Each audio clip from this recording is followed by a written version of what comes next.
Hey everyone, welcome back to the channel. If you want to build a custom icon library right inside Figma, you're in the right place. By the end of this tutorial, you'll know 3 easy methods to pull high-quality icons into your workflow, organize them, and turn them into a reusable library. Whether you're designing your very first app or just want to speed up your workflow, these steps will give you a simple, powerful way to keep all your icons tidy and accessible. Let's jump right in. We're going to use 3 different popular Figma plugins to source our icons, so you get the freedom to pick styles or find that perfect icon for your project. First things first, let's use Font Awesome. Down at the center bottom of your Figma interface, there's a little search bar called Actions. Click on it and start typing Font Awesome. As you type, Figma will pull up plugin suggestions just like searching for apps on your phone. Go ahead and open the Font Awesome plugin. From here, you've got access to the whole Font Awesome icon set, so take a look around or use the search to find exactly what you need. Maybe you're designing a navigation bar and need a simple home icon. Just search Home, select it, and it'll pop right onto your canvas. This plugin is especially popular because so many developers and designers use Font Awesome, so you know your icons will fit right in with most modern projects.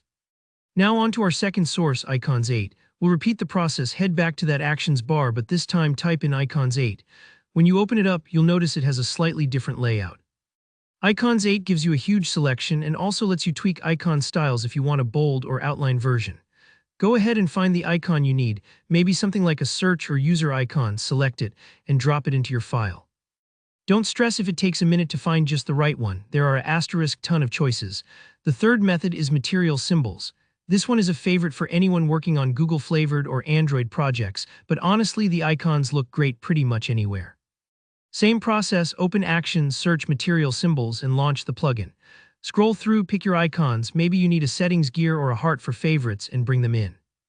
It's totally fine if you're mixing and matching from different libraries right now. The beauty of Figma is that you can organize things however they make sense for your project. After you've got all the icons you want on your canvas, it's time to create a component set. Just select all your icon graphics by dragging a selection box around them or holding Shift and clicking each one. Then right-click and choose Create Component Set.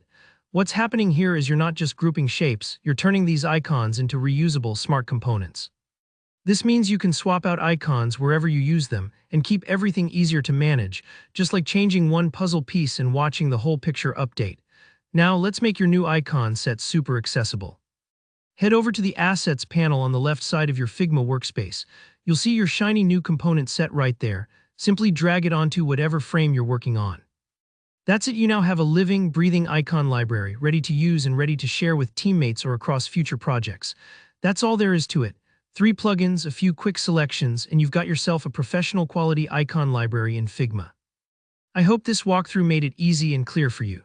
If you found the tutorial helpful, give it a thumbs up, and if you have any questions or want more tips on Figma tools, drop a comment below. I love hearing from you. Don't forget to hit subscribe if you want to see more tutorials like this, and I'll see you in the next one.